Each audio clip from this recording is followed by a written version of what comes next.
BJP और NDA के लोग इलेक्शन कमीशन की मदद से समाज के उन लोगों का जो सत्तारूढ़ दल के विरोध में हैं, जो प्रवासी मजदूर हैं, जो गरीब लोग हैं, जो व्यवस्था से नाखुश हैं और सरकार के खिलाफ वोट देना चाहते हैं, उनका नाम इलेक्शन कमीशन अपने रोल से हटाने के लिए ये प्रयास किया है। इलेक्शन कमीशन का ये अधिकार क्षेत्र नहीं है कि वो किसी की नागरिकता तय करे। इलेक्शन सुप्रीम कोर्ट का रूलिंग बिल्कुल क्लियर है।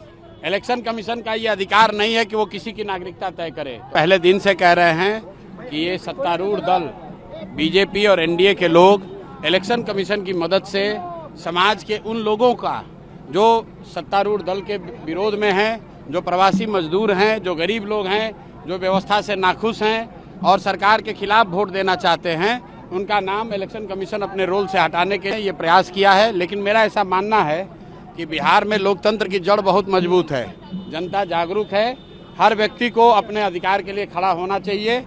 इलेक्शन कमीशन का ये अधिकार क्षेत्र नहीं है कि वो किसी की नागरिकता तय करे। इलेक्शन सुप्रीम कोर्ट का रूलिंग बिल्कुल क्लियर है। इलेक्शन कमीशन का ये अधिकार नहीं है कि वो किसी की नागरिकता तय करे। तो अगर इलेक्शन कमीशन आपका नाम काट रहा है तो आप उसके लिए खड़ा होइए।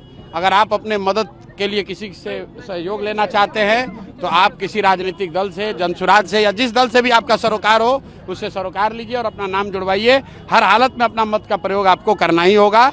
लेकिन सरकार चाहे जितना जुगत लगा ले, नवंबर में नीतीश कुमार को, नवंबर में एनडीए की सरकार को जाने से कोई रोक नहीं सकता है। राष्ट्रपति ने इस्तीफा दिया है।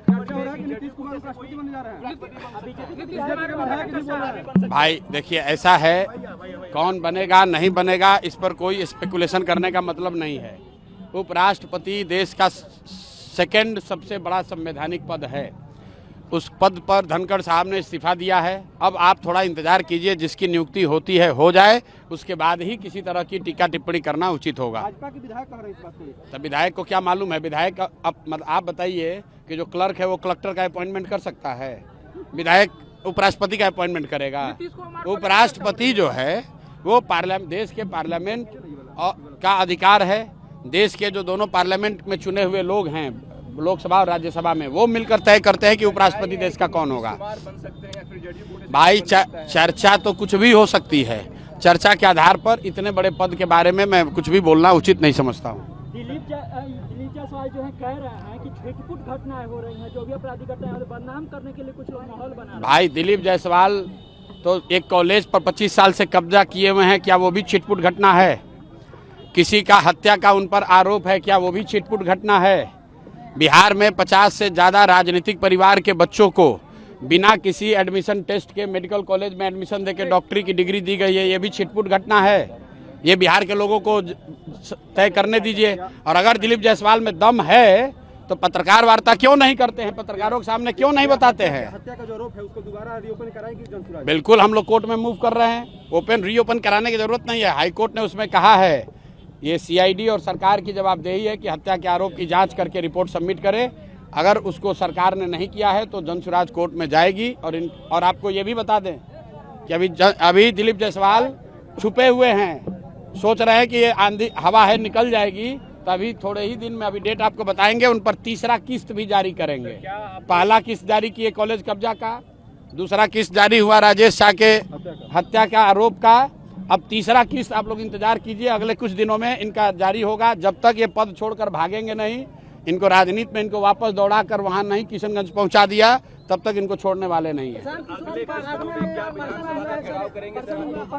विधानसभा का घेराव का जो मामला है वो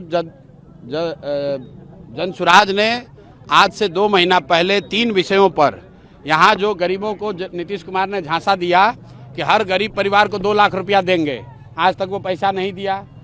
पिछला 20 साल से कह रहे हैं कि यहाँ जो अति पिछड़े दलित लोग हैं उनको 3 डिसमिल घर बनाने के लिए जमीन मिलेगा, आज तक नहीं मिला। और ये जो जमीन सर्वे में लूटपाट मचा रखे हैं, इन तीनों मुद्दों पर जनसुराज ने 1 करोड़ लोगों से हस्ताक्षर का अभियान चलाया था।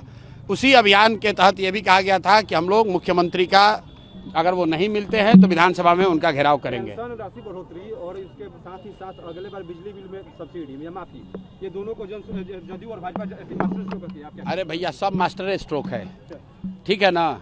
आप 20 साल से यहाँ सरकार चला रहे हैं, सब मास्टर स्ट्रोक के बाद अभी जनता, आप तो कैमरा लेकर यहाँ थे सभा में, जनता ने क्या कहा, किसी ने एक आदमी ने भी कहा कि नीतीश कुमार को वोट देंगे, सब ने कहा नीतीश कुमार को हटाएंगे। हम तो भाषण नहीं दिए, हमने उनसे पूछा भाई नीतीश को रखना है कि हटाना है, एक एक आदमी ने कहा है हटाना है। ये भी पूछ लिया भाई मोदी कहने पर मानोगे, कहा मोदी के कहने पर भी नहीं देंगे, मोदी भी वोट लेते हैं यहाँ और फैक्ट्री लगाते हैं गुजरात में। फिर हमने लोगों से पूछा आपके सामने कि भाई अगर नीतीश और मोदी नहीं रहेंगे तो क्या लालू का ललटेन चाहिए, उसका जंगल राज चाहिए? तो लोगों ने क्या कहा, भैया वो तो बिल्कुल नहीं चाहिए, नहीं चाहिए, नहीं चाहिए। तो जनता ने फैसला सुना दिया है, परसा की जनता ने सुनाया, वैसे बिहार के हर विधानसभा हर क्षेत्र में लोग सुना रहे हैं। अब आप पत्रकार आप नहीं देखना चाहते हैं तो आपकी मर्जी है।